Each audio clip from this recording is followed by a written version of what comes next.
Hi, this is Eric at Frog Valley Tropical Fruit Farm, and this is part 2 of our food forest tropical fruit tree fruit farm whole farm tour, all 10 acres. And this is where the video cut off. I'm in the back 5 acres where I have all seedlings like this cashew planted. I direct sow seeds back here, and grafted mango trees. So this is a sweet tart tree. It's got quite a bit of fruit on it. It's starting to hang down, so you can't really see it all. But there's plenty of fruit on it. Here's a lemon zest tree that historically has not been a good producer for us. I just wouldn't recommend planting lemon zest. It's not that spectacular of a tree, in my opinion. Fruit, and the tree has a tendency to not produce a lot of fruit sometimes, though we do have one lemon zest tree that produces 3 crops a year for us last year. This is a Lancettia tree. I definitely don't recommend planting it. I do not like Lancettia fruit at all. And I'm gonna just bypass it. It has fruit on it. So here's some carry trees. Carry trees are okay. It's another tree I forgot to ever mention that produced more than it produced 3 crops for us, 3 different seasons. Though this year we're not going to get any spring fruit because our mangoes started producing flowers in early November and they're on their 4th bloom. So these carry trees are finally setting fruit. And here's an ice cream tree. So we're only going to get the chance of maybe 2 seasons fruit, hopefully, if they produce more than 1 crop this year. So ice cream's another tree that's produced more than 1 crop for us. This tree is starting to flower again, so I'm fairly certain it's going to do a complete flower. This is a coggshall tree, another tree I wouldn't recommend planting unless you want to use it for crossing. I just don't like coggshall. Here's a carry tree. It's finally got quite a bit of fruit set on it. It's a big tree. It's on its 4th bloom, but it should have been further along. I should have been getting ready to harvest mangoes right now. There's a big Valencia pride tree that's got fruit all over it, tons of fruit. Here's another ice cream tree that looks like it's got some blooms that are finishing up. Not a lot of fruit on that tree. It's a pina colada tree. There's another ice cream tree. There's a big ice cream tree that has fruit on it back here. There's an ice cream tree that is doing a big bloom and has little fruitlets started setting on it. So imagine it's going to, I like ice cream mango. It's one of my top picks for sure. Definitely in my top 10. There's coconut cream mango, and it's got little fruits just starting to form on it, and it's also still flowering. So this is a coconut cream, or no, cotton candy. It's a cotton candy tree. This is a cotton candy tree also, so it's got some fruit on it. This is a cotton candy tree that's got some fruit on it. Not a lot. These are not the biggest trees back here. This is a cotton candy that froze, so it's not included in my grafted mango trees because I don't think this tree bloomed this year, so I'm not sure if it's a grafted tree still. They froze 2 years ago. That's a cotton candy tree that has fruit all over it. There's a big cotton candy tree with fruit all over it. There's a cotton candy that froze right there that did rebloom, so I do include that in my grafted trees. And then there's a cotton candy back there that has fruit on it. It also froze though, but it has blooms on it and fruit on its new leaves. So here's another one of our seedling mango trees, longan seedlings. The seedlings are starting to do good. They're starting to poke up, longan. So eventually they will all start popping up, and there will be a food forest back here also, but we're not quite there yet. It's just grafted mango trees for the most part. The cashews should start really taking off. In fact, I think there's a bigger one over here. This is that little gem tree. Little gem's a good mango. It's a very good producer. Our mangoes don't follow the same guidelines they give on late, early, and mid-season fruit set. They all bloom in unison and fruit in unison, and sure, some might be later, but an early mango could have fruit all the way up until October here. So these are our Valkyrie trees. And none of our Valkyrie trees have even flushed or bloomed, so I'm waiting for them to bloom. I'm sure they're going to. They just haven't done it yet. So here's a fruit punch tree that has fruit on it. This is what I'm talking about, that I don't consider different crops. So it has little tiny fruit that just set, and then it has big crops. That's not a second crop to me. Second crop is when there's a fruit punch tree that has fruit all over it. Is when the fruit is like almost ready to pick, and then the tree blooms. And like 3 months after I pick the fruit, the next crop is ripe. That's a second crop. This is a fruit punch tree.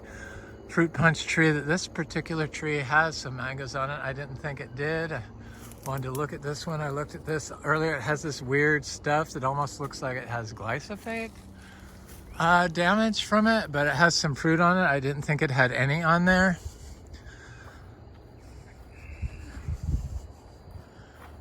There's my miniature zebus out in their pasture. This particular tree, but probably because the pepper tree is starting to shade it out. I need to get that pepper tree off there. I keep saying that every time I come back here.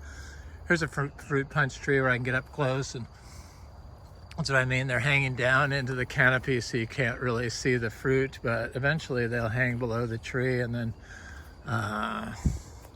they will it's that grafted orange crush tree that has a jackfruit tree that has fruit on it. Here's my little cows. I love them. Miniature zebus. Where are those babies at?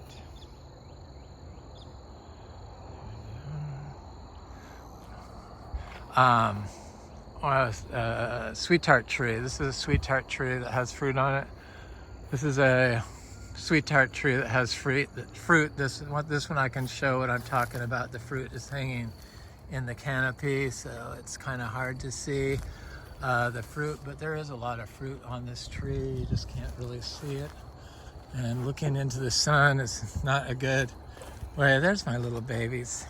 I always love to show my miniature zebus. These are the fertility of our farm, the holistically grown, rotationally grazed miniature zebu. That's our little pink baby out of Pepsi. Peanut. And there's Bubbles behind her, who is 2 months old, and Peanut's gonna be a month old. Or she is a month old. I thought she was just 3 weeks, but she's a month old. She's a super fancy little paint. White speckles and dark speckles. There's Bubbles' mother, Luna. Hi, Luna. I love oak trees, oak leaves. I love them. They're so sweet. Here's a sweet tart tree that has fruit. Lots of fruit. Not tons of fruit like normally, but I'm pretty sure these trees are going to bloom some more. Here's a sweet tart tree. Here's a buttercream. This is a mango that froze, a buttercream that froze. Or is this sweet tart? It's sweet tart. That bloomed, so it froze back above the graft, and now it has fruit on it. So I re-included that in my grafted trees. It has one fruit on it, which is about right for a tree that size.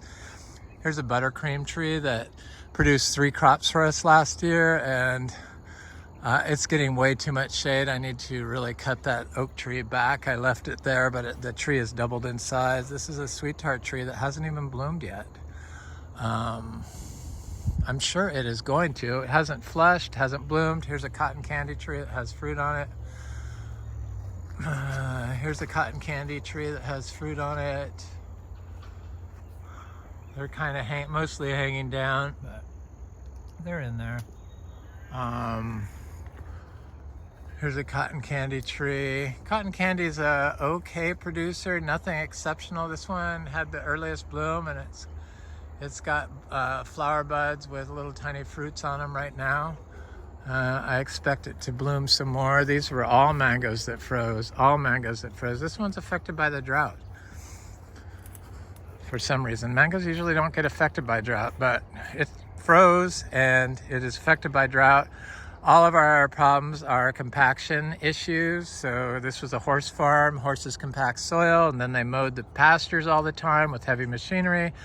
Compacted sand is like cement, and nutrients can't flow through it, and microorganisms can't move through it, and it's just a bad thing. And where it's most compacted is where we've had the most issues for plants that can't overcome biotic or abiotic stress, so freeze or flood or insect pressure or fungal issues. And because right next to them, like here, the mangoes are fine. And this is a lemon zest that has some fruit on it. This is the lemon zest that produced 3 crops for us last year. This is a buttercream tree that froze and now is coming back. It did not set any fruit on this little tree, but at least I know it's a grafted tree. This is a buttercream that doesn't have fruit on it, and it looks like it's just pushing right now. Here's lychee trees, lychees that I didn't give enough compost to. Next year I'm going to, or this year, since they dropped their fruit because of the drought, and they haven't grown like the other lychees, I need to like start giving them daily compost. We clean out our barn.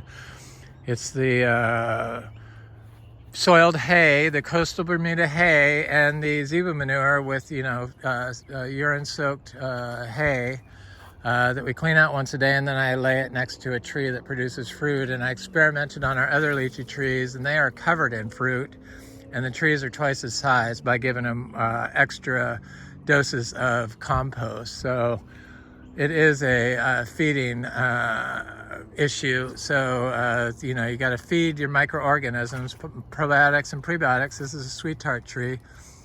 Has a lot of fruit on it. This tree. This is a good fruit tree that has lots of fruit on it.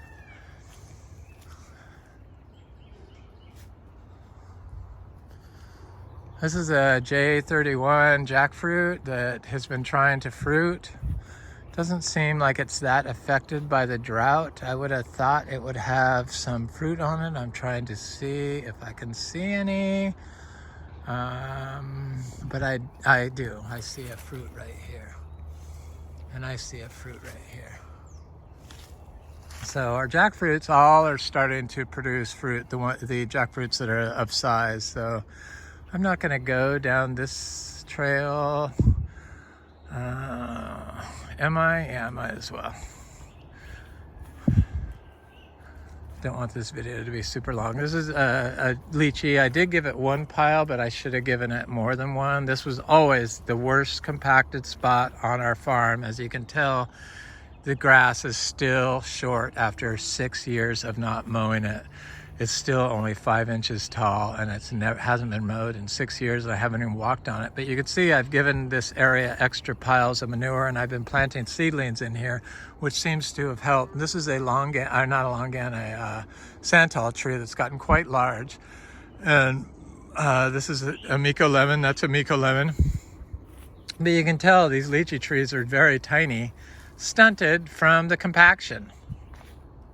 That's why when I hear people in Florida that use mowing as part of their farm plan, I just don't get that, because it turns into compacted sand.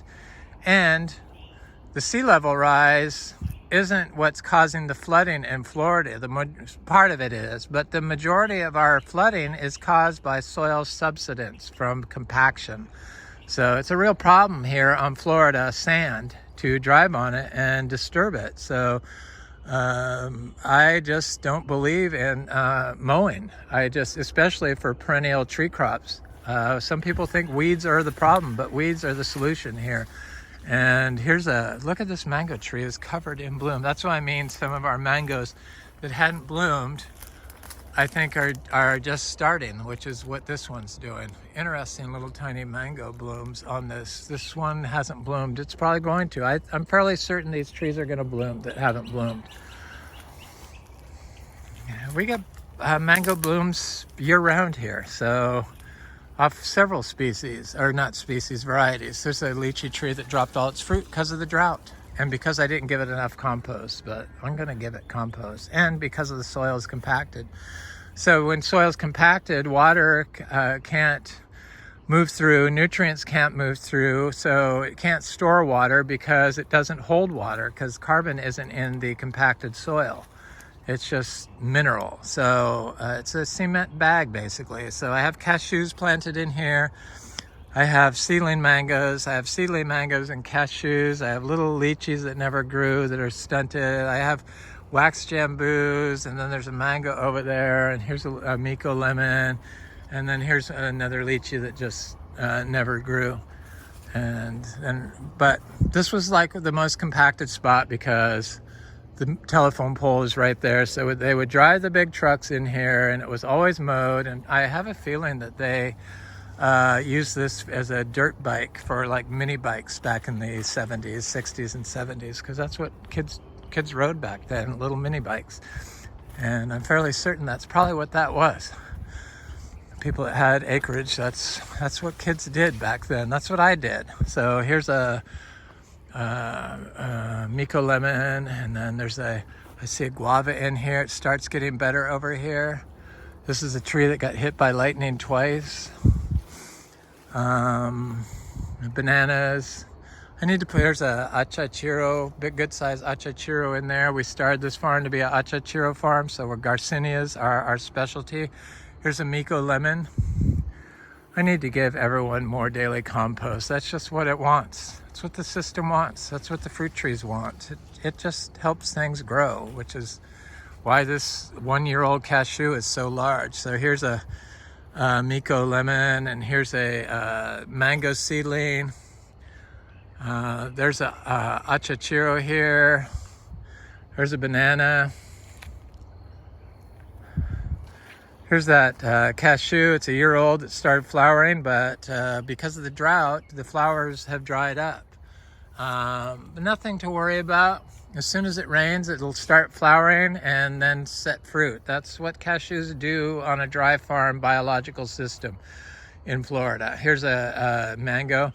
That's why when they say that too much rain will stop cashews from producing fruit, that's not how it is when you naturally farm using biologicals. If you're giving your plants water and chemicals, yes, that's probably how it works, but the complete opposite is how it works when you rely on nature. So when it starts raining heavily, that's when we get all our cashew production.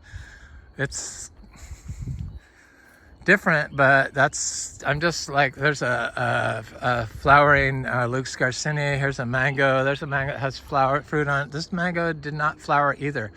There's a Miko lemon. There's a little cashew seedling.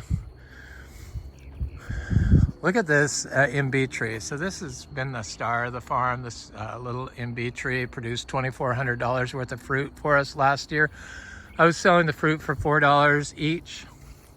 And most people sell the seeds for like $6, and a lot of these fruits have 2 seeds in them. But we have 3 producing trees of this Garcinia livingstonii, a female monoecious tree, and this tree is kind of getting big, and it's covered in fruitlets. And so our other Garcinia livingstonii. So I'm fairly certain that I can lower the price to $3 each for this fruit this year, but I won't know until I start seeing the orange fruit show up. I gotta wait a couple months to guarantee that that's what the price, but I'm fairly certain, because we have so many trees now that produce fruit of that I can drop the price to $3 each, but I'll let you know. Yeah, I wish we had a website to sell fruit. My partner and I are not really into selling fruit, and definitely we don't sell plants or plant material. We're just not into having a store. But I do sell seeds and I sell fruit. I'm just really bad at it. Ideally, we would have a have a website, but that's why we've got this farm for sale by owner. I don't push it. Here's a white sapote tree. There's another santal tree. There's another white sapote tree. Took me a while to realize the white sapotes were heavy feeders, so that's why I got daily compost there next to it. Once I realized that, those are lychee trees. And I'm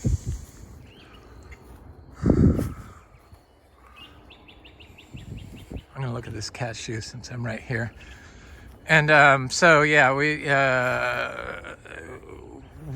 are open to selling this farm to get somebody that's more somebody that wants to like have a nursery and sell plants and seeds and have an online store, because they could make a lot of money selling seeds and plants from this farm. But we're just not into that. We've gotten too old. We're not that hungry for money. We definitely don't want to work that hard. So this is that mother cashew tree. Look at all the flowers on this. This one, the tree's fine with the flowers, but it's a bigger tree. So it's been through these droughts before. But you notice I don't see any cashews on it. It's just waiting for the water to turn on, and then it's going to be covered in fruit, guaranteed. It just doesn't produce fruit unless the rains start. I just couldn't believe that they said that the rains will hinder fruit production, so that wants drought. It's not how it is here.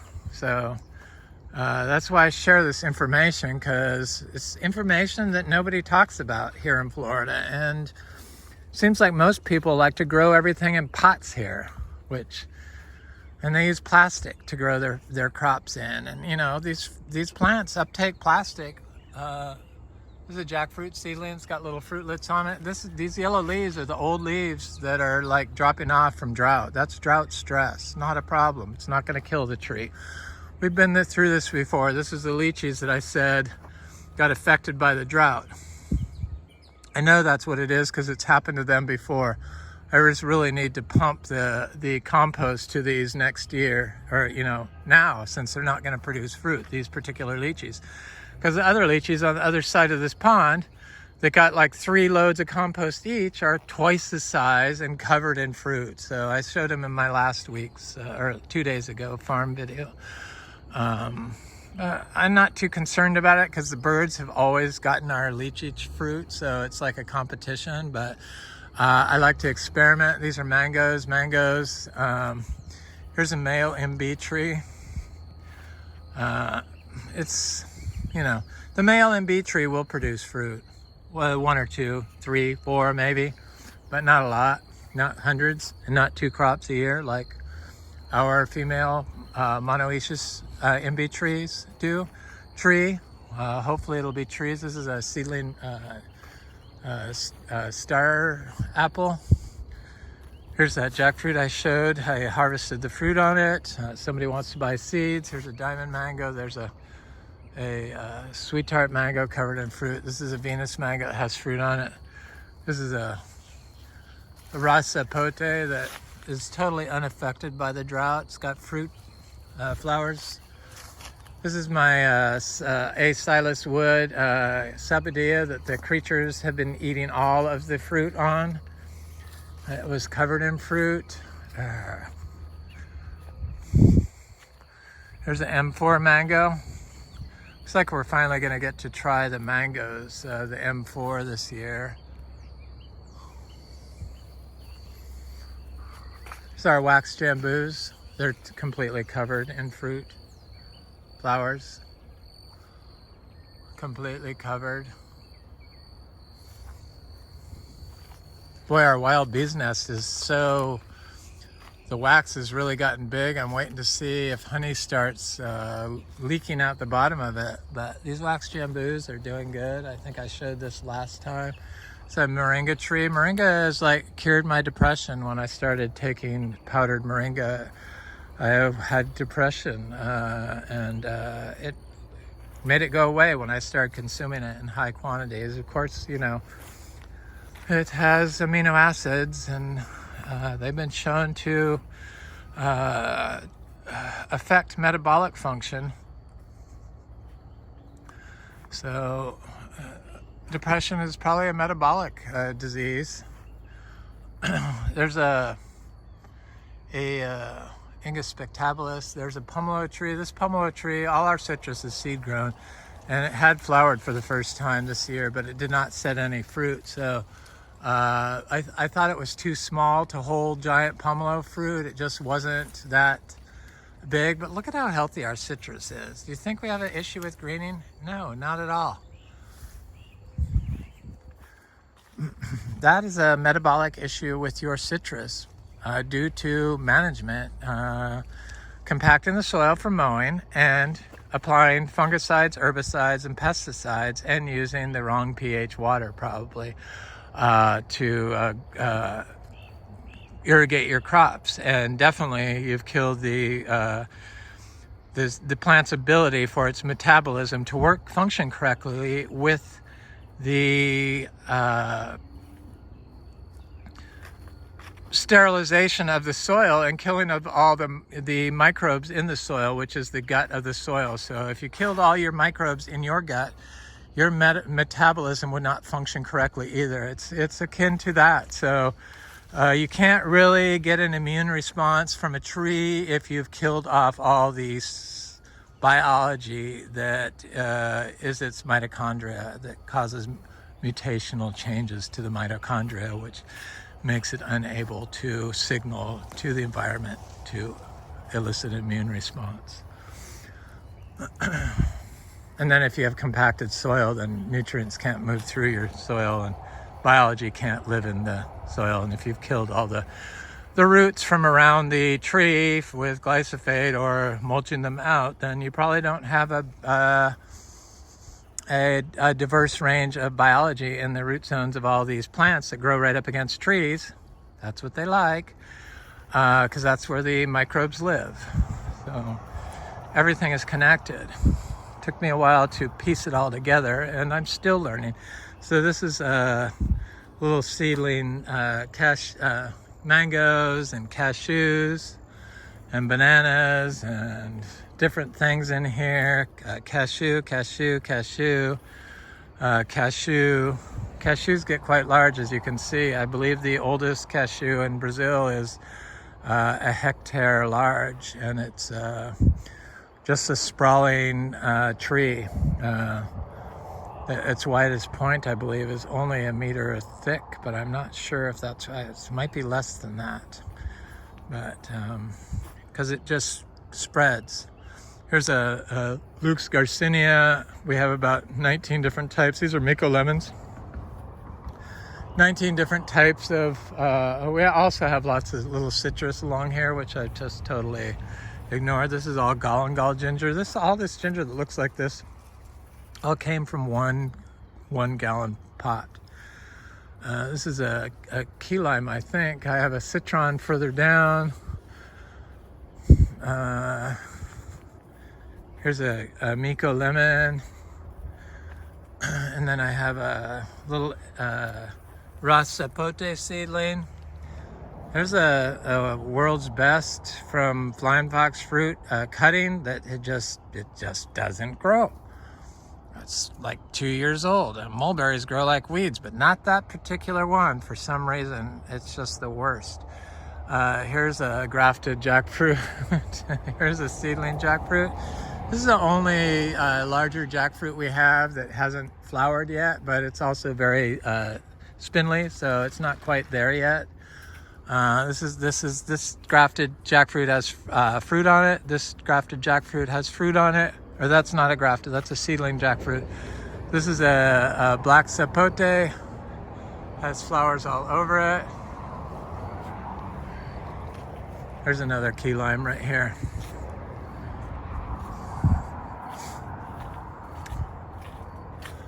There's a grafted jackfruit, orange crush. Here's a Super Julie mango tree.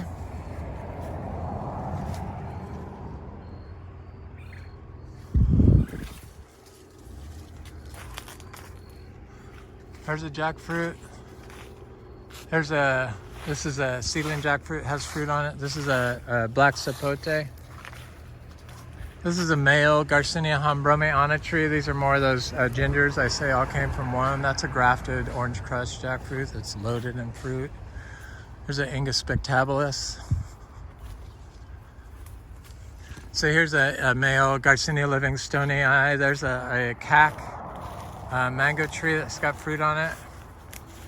Here's a female Garcinia Livingstonii that's got fruit all over it. So they're all monoecious. The female trees all produce fruit. They don't need a male to pollinate. And I'm fairly certain the unpollinated fruit should produce female plants. It would have to, I would think. But I don't know for that for sure. I'll know in a few years probably, if I'm still here. Otherwise somebody else will know. Here's a Luke's Garcinia. We have about 100 Luke's Garcinia trees. It came directly via Luke, so they have a nice provenance. There's another one, Luke's Garcinia. Here's a Yapan holly. There's little things in here. There's a Miko lemon here. There's little things, seedlings. I've seen little Imbe here, but I've been looking for them since then. I haven't been able to see them. I know they're in there. And then there's like seedling sugarloaf mango and seedling sugarloaf mango and plumeria and bromeliads and cassava, and then there's here's a little Garcinia Livingstonii tree that some palm frond fell on, so I took it off. It was almost killed it. So here's another female monoecious Garcinia Livingstonii tree, and this tree's covered in fruit. One by one, these Garcinias are coming online and going to produce so much fruit here. It's going to be just overwhelming eventually, just like the cacao, our seed-grown cacao. So here's a Trinitoro cacao. There's a Garcinia humilis, the Achachairu, which is why we started this farm. There's another Achachairu. So I did say that the cacao loses its leaves during times of drought, which is what this tree is doing now, that tree is doing. But they survive that. As soon as it starts raining, they will pop. The leaves, here's a cacao there. There's a cacao. We have about 100 cacao. I've been growing cacao continuously for 13 years, and it took me a while to figure out what is going on. There's a little cacao. And I can even plant cacao during this drought, like my little seeds that I just started. And I don't water them. I plant them bare root. I plant everything bare root, even plants that I start in my own compost. We used to be biodynamic certified and organic certified. We are not any longer. It was just too much stress. I do too many videos to show what we do. So if people have any doubts, they just aren't paying attention. And so it's like, didn't make any sense to go through all that stress to answer all these questions when all I do is one thing: apply daily compost. So how complicated is that? Why do I have to fill out all these paperwork, go through all this stress, go through all this stuff, just for them to find out that's what I do? So it just was like, why all the dogma? Plus, I didn't believe in continuously doing the dogma involved with biodynamics, all the biodynamic preps, which I wholeheartedly believe in, but not for the rest of my life. Once you reach a certain level of biological life in your soil, you shouldn't have to continuously do that if you can prove that you know what you're doing and you maintain a certain level, and you're making compost, of course. So the biodynamic made me made me use compost to start my seeds in and to apply compost. So we had to make our own compost. They don't teach you how to make it. I had to learn how to make it myself, which led me to the way I do it now, which is clean out the barn, drop a small pile on the ground, small pile, hay and manure with urine, about 20% or less of manure in it, and wait a year, and then it's finished. And I don't put the preps in it, the biodynamic preps. It's totally unnecessary. I think it's the best compost ever. I did all the other composts. I did the modified Johnson Sioux. I didn't use the shade cloth because I knew that that would just instill microplastics into the system, and I didn't want to do that with the Johnson Sioux system. But I did for a while put those PVC pipes in there, which also would put plastic in there, but not as much as shade cloth would do. So after I thought about it, I removed those PVC pipes. So here's a big Achachairu tree, and there's a beautiful orchid growing in that tree. I can't believe they tell you to water and fertilize your orchids in Florida. It's legal in Florida. There's another orchid.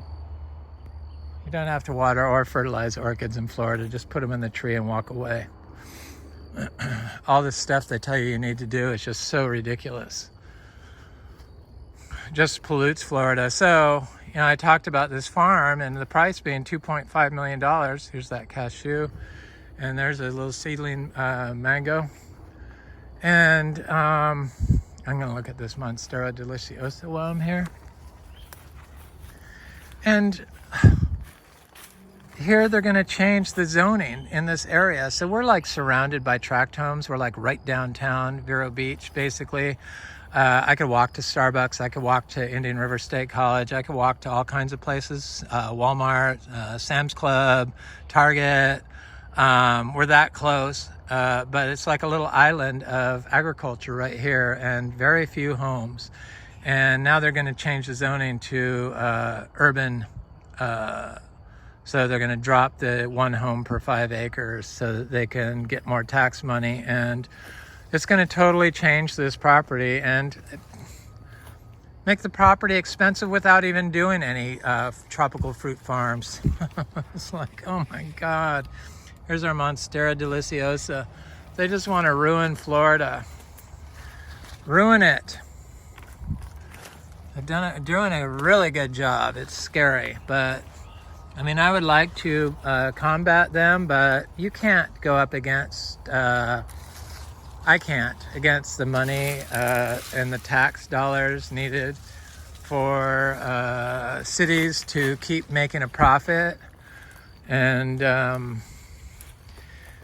we don't pay, they don't want the agriculture, because if you're agriculture or farm, you don't pay taxes. You only pay taxes on the house and the pool. You don't pay taxes on the barn, you don't pay taxes on the land.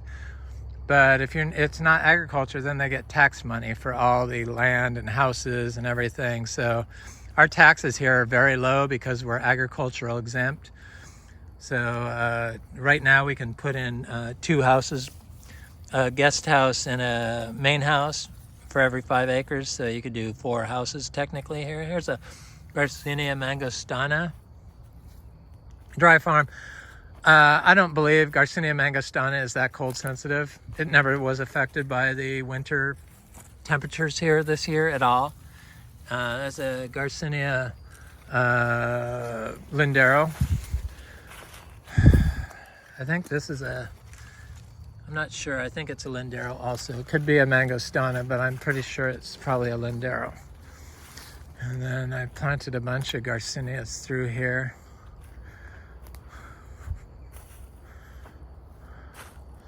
Little licula palms. I love licula palms.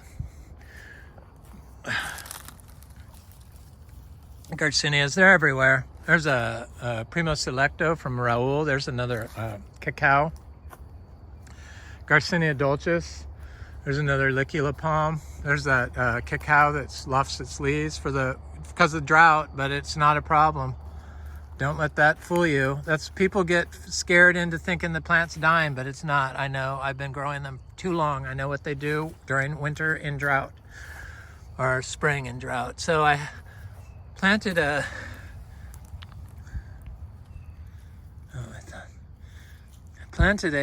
Garcinia latissima here, but it hasn't popped up yet. Here's a Garcinia Dabico. There's a Achachairu, fairly good sized one. We have about 10 trees that are on the cusp of just becoming fruiting Garcinia Achachairu trees. Here's a Garcinia dulcis. Here's a African peach, Nuclea latifolia. We have two of them, one in full sun, one in full shade. This is a rose apple. Here's a Platonia insignis fruit tree. We grow about 200 different species of rare tropical fruit trees. I'm currently obsessed with planting Pouterias. There was another Garcinia latissima planted there. This is a seedling sugarloaf mango. It's a rose apple, syzygium. There's a Achachairu in full sun. Our Garcinias that are planted in full sun are impervious to drought or sun stress. Sometimes during drought and sun stress, the leaves will get a little yellow, but none of these trees are watered. And it's been a severe drought, and they're not stressed. So this is a giant sweet ubije, Eugenia. I can't think of it. Sorry, it's the big sweet one.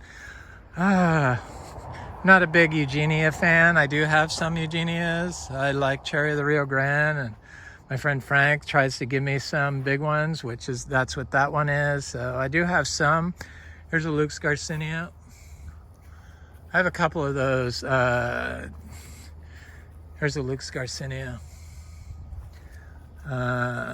There's a coffee, Arabica, from my friend Scott, who recently gave me a coffee called Mocha. I'm gonna go this way, get this over with this way. This video is going longer than I thought, but there's so much more to see up here because the trees are a lot bigger. So we have lots of sweet potatoes planted in here. Most of it is the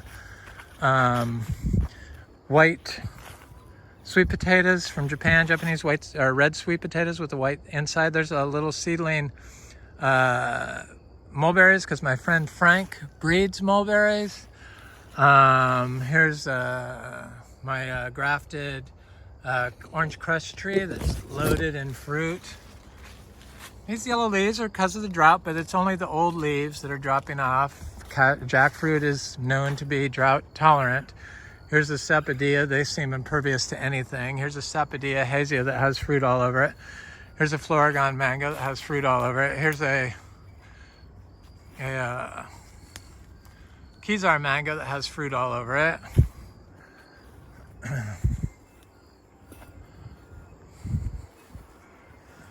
These are our sugar apples. There's a row of sugar apples down here, and then we have chewy purple right here, and chewy purple, and then we have the Kampong mauve red, and then we have the Nadai green chewy sugar apples. That's what most of these are. There are a couple of the Thai lessards in there. This, I believe, is the chewy purple sugar apple, red sugar apple. I like the chewy sugar apples, and they're blooming like crazy. We always get quite a bit of fruit off our sugar apples, but they are getting kind of up there in size, though the sugar apples down here are a little bit smaller. This was a very compacted spot. Longan trees flowering, Miko lemons, all this ginger, and mangoes. We'll have a lot of mangoes this year. And we just have so many trees. This mango is Namdak Mai. It hasn't bloomed yet, which I'm positive it will bloom. There's that Inga cinnamoniae, the Brazilian ice cream bean. There's a custard apple in there. And we have Anona macrocarpa, the ilama, and we have Anona muricata, the soursop, and we have Anona squamosa, the sugar apple, and we have Anona cherimoya cross, the Atemoya. And we grow 4 different types of Atemoyas. Atemoya is probably my favorite, though I do love guanabana, the soursop. There's a Gary mango, has fruit all over it. This is a dot mango, has fruit all over it. This is, along the path, so it gets hit by the mower. So this side has more fruit, of course. And then there's little seedlings in here of cashews and little bananas. And then these are mangoes that had froze. This is so they're not included in my 270 grafted trees, but this one produced fruit, so this is one that has been re-included in my grafted trees. But I don't see any fruit set on it. But it's a small tree. After it froze, it just took a while to grow. Some are smaller than that. This is an Inga cinnamonii that is affected by the drought, but that was a compacted spot. This is a super Julie tree. I can get up close with these mangoes, so it's easier to see them. There's a cac mango that has fruit on it that had froze, but now it's back in my grafted trees. There's a big Atemoya there that's, if it had rain, it would have leaves all over it. Much like the citrus, the Atemoya during times of drought in the winter, late winter, will drop, or early spring will drop all its leaves, or most of them, during drought, but it does not affect the tree. This is a super Julie tree, a mango. These are black sapotes. They're all flowering. There's another longan here. There's lots of little seedling guavas in here. I'm trying to see if I could see one. I should be able to see one, but I can't, of course, when I want to. But we grow about 10 different types of seed-grown guavas. A mango that froze, and then there's cashews, and there's a llama in there. I could see it's got leaves coming out on it. And here's a big Achachairu tree. It looks like it has a little bit of sun stress, but it's not dropping any leaves. It looks fine.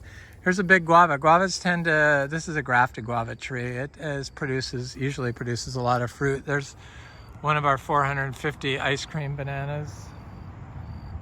The reason why these racks are small is because I remove pups. When you remove pups from ice cream bananas, that's how we get up to 450. I have to remove pups to get up to that many bananas. The racks suffer and are smaller. So that rack back there, it's bigger because I wasn't removing pups off that big clump of bananas. So that's what affects the size of the clumps. And if they're planted along the path, it's even worse. So this one's starting to bloom. Notice there's no pups on it because I removed them all. So I really wish I had left one. Oh, there's a little one down here. So it's got one little pup that I left, but it will have a small rack because of that. And because of the drought too, on top of it, coupled with it. There's a seedling black sapote tree. So this is the Eugenia pitamba, which is not one of my favorites. There's one of those seedling guavas. So Atemoyas, we grow the red Atemoya, the Geffner Atemoya, the Lisa Atemoya, and the Priestley Atemoya. I wanted all these sugar apples that grow along 12th Street to be Atemoyas, but I couldn't find them. When I first started planting this, I was buying all my trees from nurseries, and you just couldn't get the amount of trees that you can get now, though they were a lot cheaper. This is a mango that froze. It's covered in fruit. There's a little seedling mulberry, world's best. It's not from the Flying Fox fruit source. This is a seedling egg fruit. I'm just going to look at the driveway. I'm not going to go down there. I just want to line this property or this video up. So this is our driveway. It's got a row of sugar apples, red sugar apples, green sugar apples. In between each sugar apple is a ginger galangal, and then at the base of them, of each sugar apple, I planted seeds of Achachairu. Not all of them took, but a lot of them are there growing. These neighbors spray glyphosate along this side, so the mangoes don't set big crops along here, but because of the glyphosate use. But it was 3 years ago, so it's been a while. They haven't done it since then. Hopefully they won't do it again. This is where I think they're going to develop into huge tract home. This is going to be like right downtown Vero in a matter of probably 5 years, I would say. It's not going to be the same look. I just want everyone to know, in case anybody is ever interested in purchasing this. There's a jackfruit, grafted tree, orange crush. This is a black sapote that I'm going to do on my next video because it's starting to ripen. So in 2 days, I'm going to pick that and do my taste test and show that, yes, they are sweet when you pick them ripe. This tree is covered in fruit. Got a lot of fruit still on it. It's got a lot of flowers on it. I gave it a lot of, here's that sugarloaf. No, this is a sweet tart tree that froze above the graft. So this is a grafted tree, so I added it back. It's one of my 270 grafted trees. There's that seedling jackfruit. This is a cherry mountain guava, like a giant cattleya guava. It's under drought stress. I could see it, but it's not dying. There's a big Achachairu tree.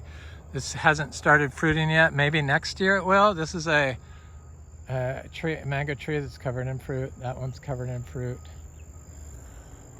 Here's our Miko lemons.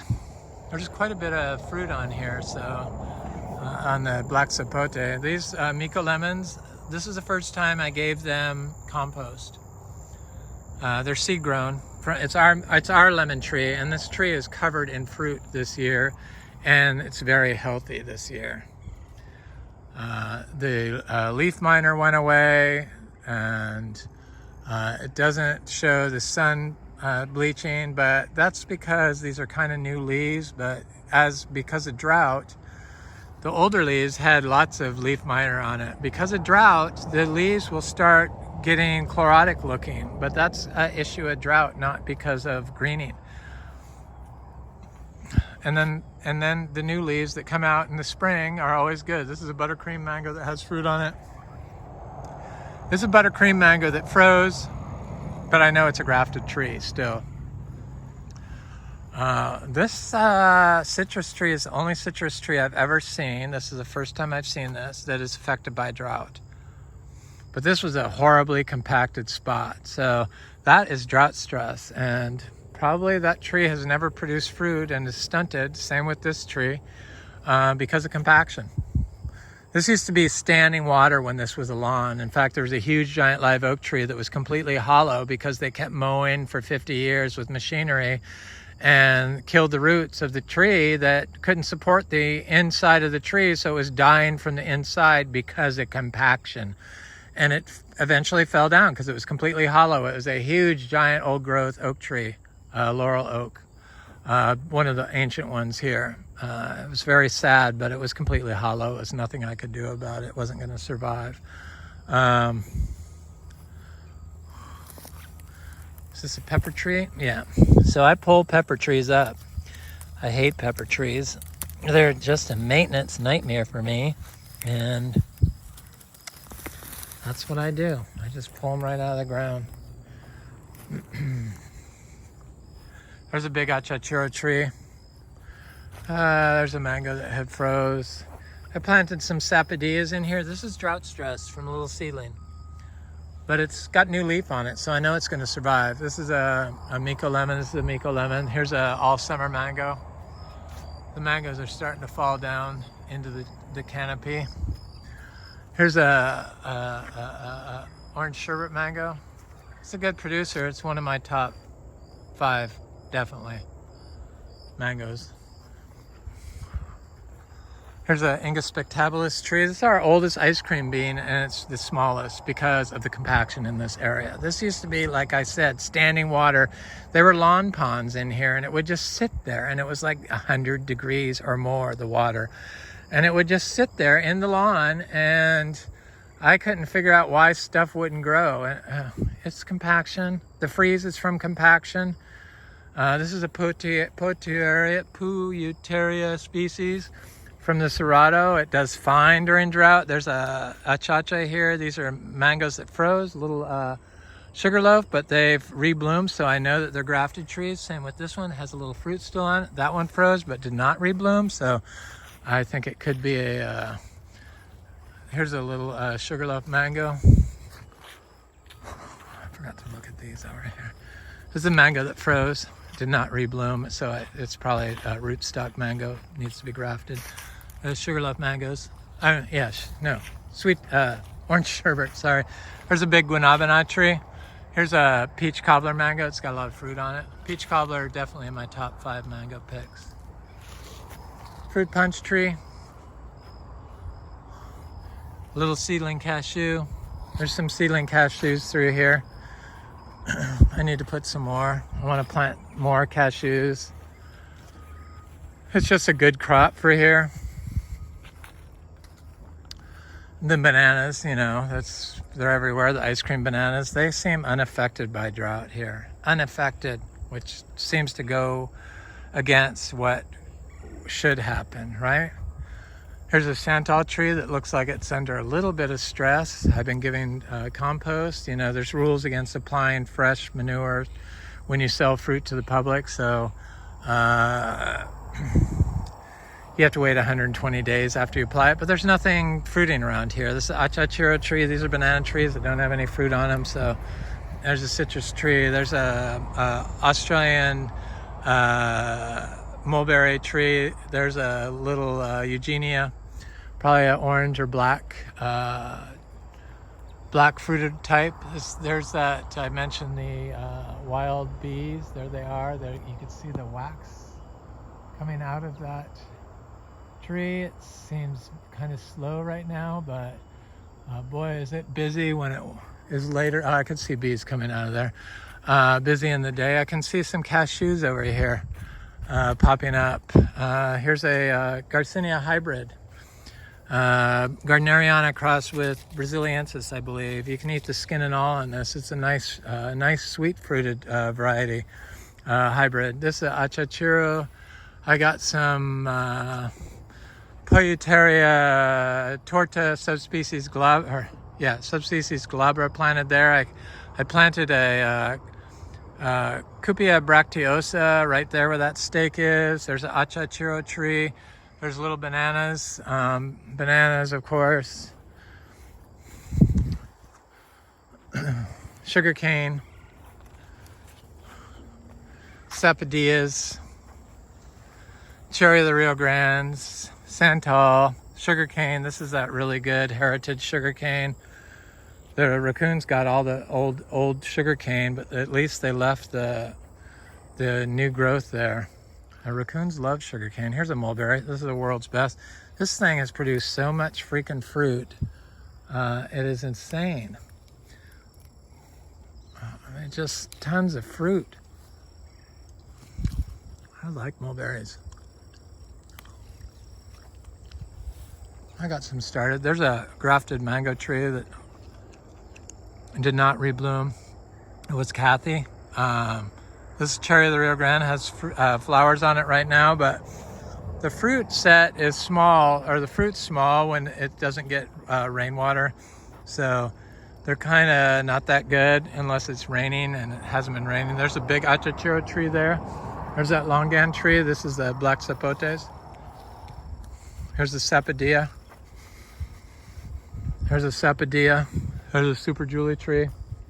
There's a black sapote. There's little cashews, black sapodilla, bananas. This is a tree that I'm most excited about at the moment. Garcinia syllabica, Garcinia hombromeana is a synonym. The seashore mangosteen, and it's covered in fruit. Bellamy sells seeds of this right now for $10 each. Each fruit's going to have more than one seed in it, and ours is unpollinated monoecious female fruit. So technically, I would think that the trees grown from this seeds should be monoecious female plants. So I plan on planting most of the seeds from that tree here. Especially since it's supposed to be a good one. I saw Weird Fruit Explorers, never even tasted it. Why it's not being fruited more is kind of surprising to me. It seems very easy. All the Garcinias are impervious to drought from what I can see. And they seem to grow under any conditions naturally. When you grow them naturally in Florida,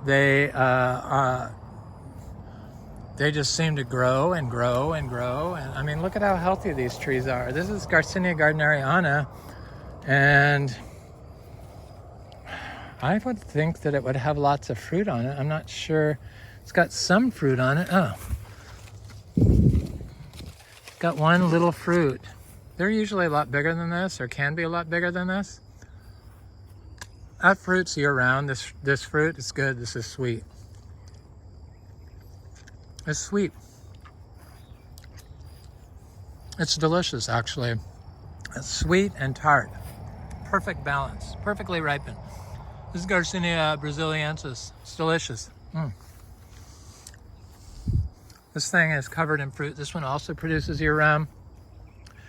The Garcinias, I think a lot of them produce year-round.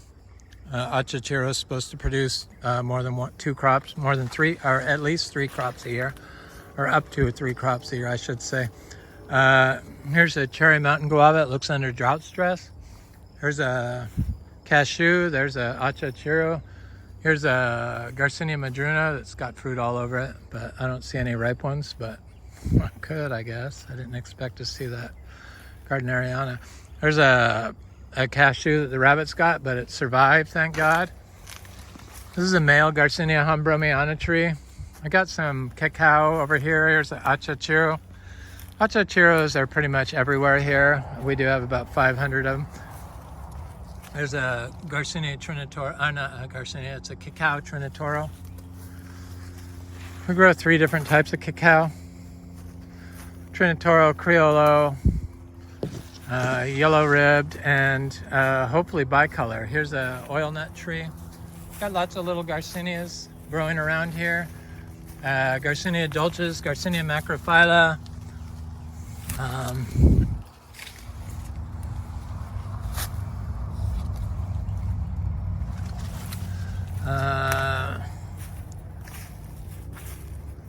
And then we got Garcinias here planted, Madruno, and got little Miko lemon here, and I got some Garcinia linderos, and you know, everywhere tucked in little Garcinias. There's a Garcinia lux. It's getting kind of good size. Looks very happy. There's the lux Garcinia.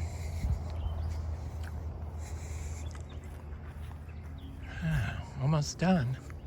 There's the Achachairu. There's a little seedling Achachairu. Here's a Achachairu. Got some guavas in here, seedling guavas. Here's a guanabana seedling, a good variety that produces.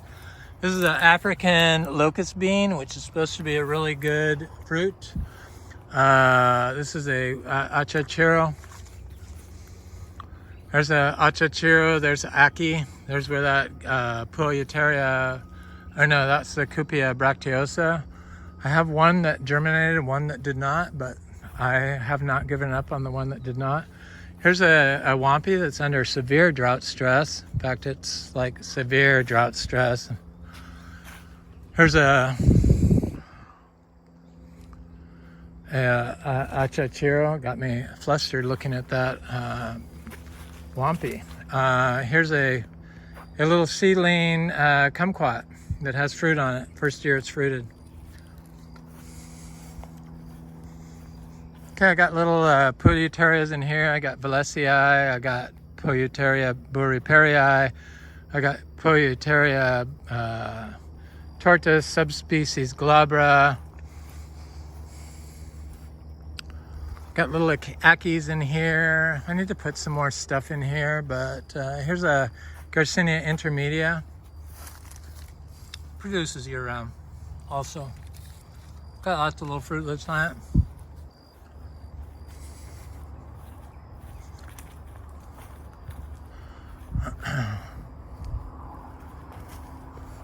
I'm almost done. Lots of bananas through here, that's what I have. But I have other things in here. I've got lots of Garcinias through here. There's also lots of poison oak in here. I got a little Aki that I planted in here in a video this past winter demonstrate. But yeah, poison oak everywhere, so I try not to walk through here. I see a lux Garcinia way over there, right in the middle. I know I've got several different types of Garcinias growing over there, including Livingstonii, Lindero, Charapu, Brazilian Charapu rather, and some others, Achachairu. And I have little cacao I planted in here, but it looks like they have shed their leaves for the drought, and I can't really see them. Look at all that poison oak. Ugh, I hate poison oak. I try to like cover it with that, but I have to be careful because I plant seeds in here, and I eventually want, this is a Garcinia right there. There's a little cacao. Still has a leaf on it right there. Nothing to worry about. There's another Garcinia. I think that's Lindero. There's a Luke's Garcinia right there. It's mostly what I have through here, Garcinias and cacao. Little cacao. I just started planting cacao in there. There's a torch ginger, unaffected by the drought. There's a Eugenia. I know I said I don't have a lot of them, but I do have some. I don't know who that is, but I know it's a Eugenia.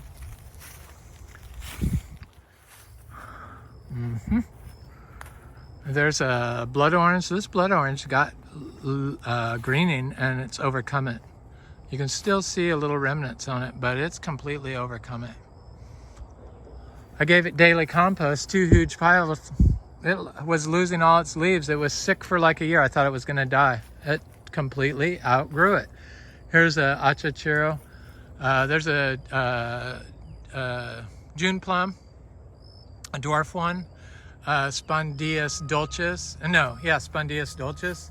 Here's a cutting from that blood orange. There's another Spondius dulcis with flowers on it. That's a citron. There's a little Achachairu tree. I know there's other little Achachairus through here. Here's a big Inga spectabilis tree that would like to bloom, but it's waiting for the rains to come, much like everything else. There's my little tiny DPI gold star apple. I just watched a video with Raul and Luke Berlacki on YouTube. He did the Alva star apple. Hopefully I'm getting seeds of that soon from my friend Frank. Thank you, Frank. This is a Oscar's Giant Purple seed-grown star apple. This is a little cutie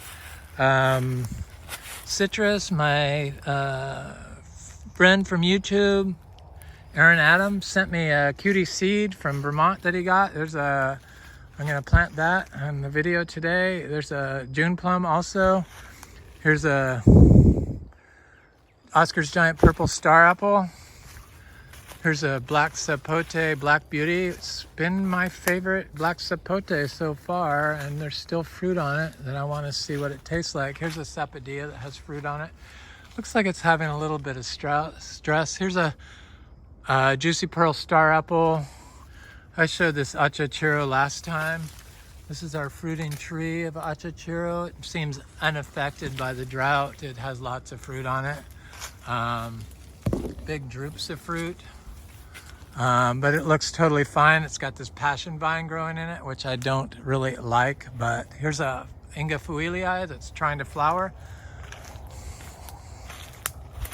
Yes, it looks good, even with the drought. So this is drought stress. That's what it looks like. But I just, like the cacao, I don't get freaked out. My aroids, they seem unaffected by the drought.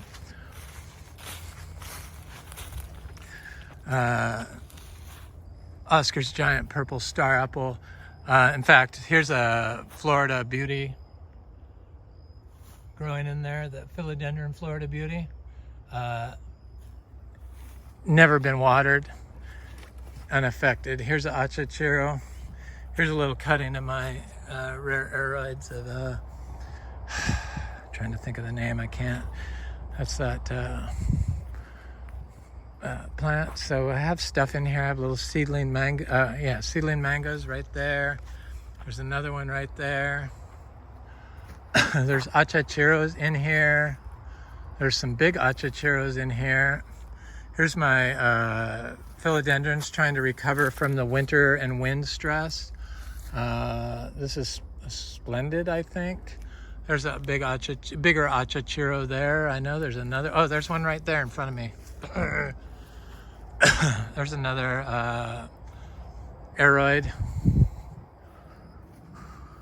There's another torch ginger. Somebody wanted to know where to get torch ginger. I get all my orchids, not my orchids, but my heliconias and my calatheas and my gingers from Plant Group Hawaii. They're usually out of everything I want, but eventually they get it in. There's my little aroids domesticum. Here's my mulberry cuttings I've been doing. My seeds. None of my Cariaceae have come up. None of my Elama have come up from Anderson Tropical. Nothing against Anderson Tropical. I have sold seeds that don't come up too, but I've grown Elama from seed before, so I know it's not me. Could have been a creature got them. I don't know. Something happened. Something could have happened. We do not guarantee our seeds. Here's my Paritasa. Paritasa. I got the label here. Campestris. That's it. Looks good. Here's a little citrus from the Clementino Rubino from Virginia Fruit Growers. This is that kale, that perennial kale. Here's that coffee mocha. A little coffee right there, and then we have durian that looks good, and there's a poulasson here. Looks great. Survived the winter just fine. So here's my cacao. Here's a Garcinia intermedia that I started in seeds, and they're just now popping out of the soil right there.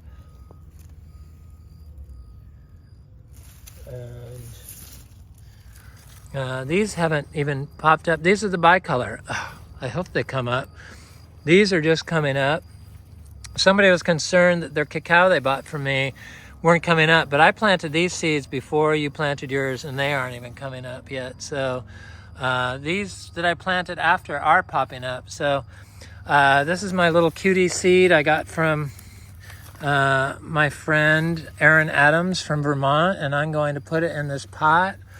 I planted some other things in here with these cacao seeds. I planted a Paritasa levigata from Bellamy, and I also planted a Pouteria macrocarpa in these two pots. So I'm going to put this cutie in this pot with this, with my bicolor. But I put these Pouteria macrocarpa. I got 2 seeds of that and a Pouteria just because it's so drought. It's such a severe drought. I just thought I'd start them in pots. Normally I would direct sow them, but it's just so too much of a drought going on right now. I just want them to get a heads up. Probably it's the wrong thing to do, but maybe it's not. I see something coming up here. So this was the Talicia oliviformis melicoccus, or Melicoccus oliviformis. Oliviformis melicoccus? I don't know, something like that. Talicia, and I'm sure that that's what that is. I don't think that that is the Cariaceae. So at least one of those is coming up. I know the rabbits got in this pot, so that could have been a problem too. It could have been the rabbits or the squirrels digging through the pots, the little darling things. Here's a Cupia bracteosa. Doing good.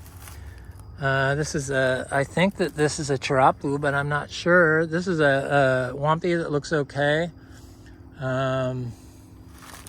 I'm not sure who this is. I think that this is something I planted. Maybe it's another, maybe it's a Talicia. I don't know. I don't mark my seeds. I marked this because I wanted to remember, and I'm glad I did because I did a video when I planted the Cupia bracteosa there. It looks like a good fruit, and I'm glad I did because I was able to identify it. I was thinking, is it a Platonia insignis? But no, I did a video of it when I planted it, so I know what it is.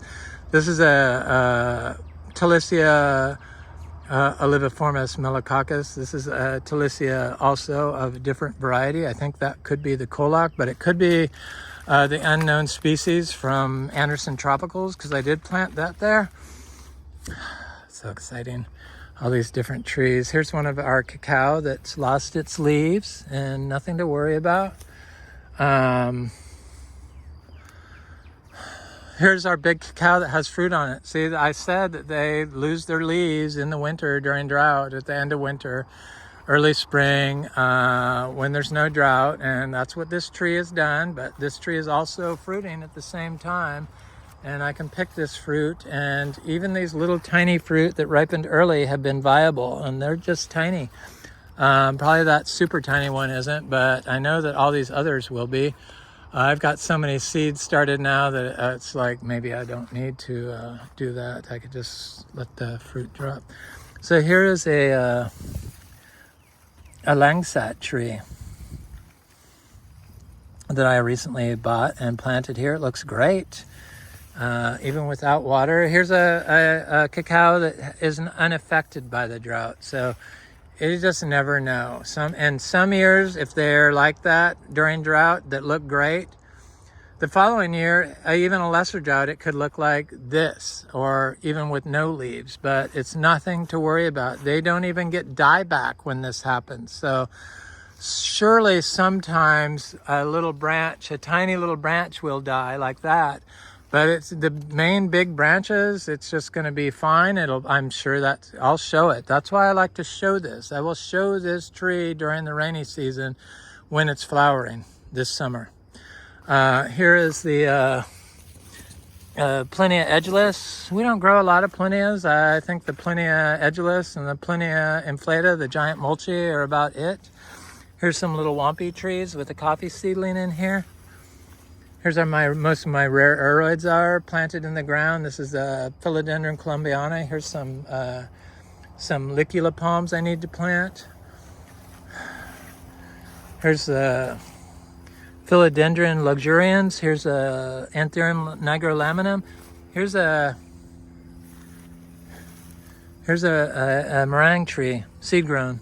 Does great, survived winter just fine. Here's another cacao that's doing just fine. There's that Primo Selecto Achachairu, but all the rare aroids are looking good. That's Anthurium regali. There's Anthurium regali. They're a little haggard because of winter. The leaves got torn up. Philodendron maximum. I got the Queen Anthurium over here. It looks good. Milano chrysum, Sharonia mascara. There's Tenu. There's Philodendron spiritus sancti growing in the ground. The rabbits ate a leaf off of it. I couldn't believe it. Here's a King Anthurium, the Echii, looks great. Here's a smaller King Anthurium, looks great. Here's a Monstera Burley Marks Flame, looks great. There's Philodendron biliate.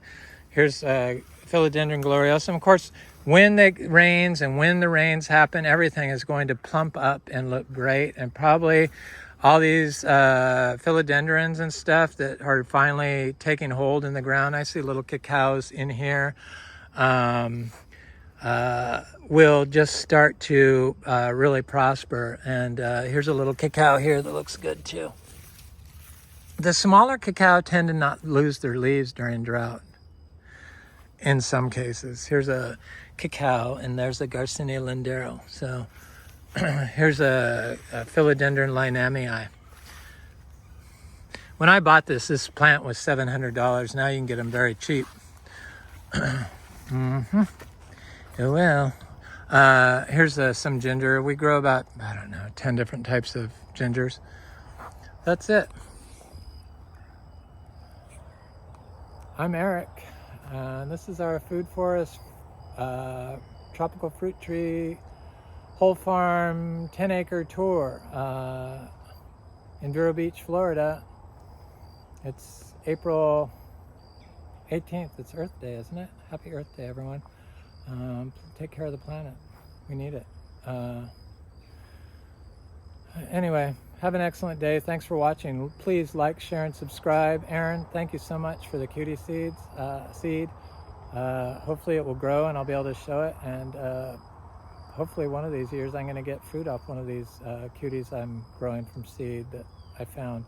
I think I've eaten about, I don't know, I buy 5 bags of cuties a week, and I've been doing it for several weeks, and I haven't gotten any seeds, so maybe I've been just eating them and not noticing, but thank you so much. 1 seed is 1 tree, hopefully. Have an excellent day. Please like, share, and subscribe. Comment. I love hearing from you.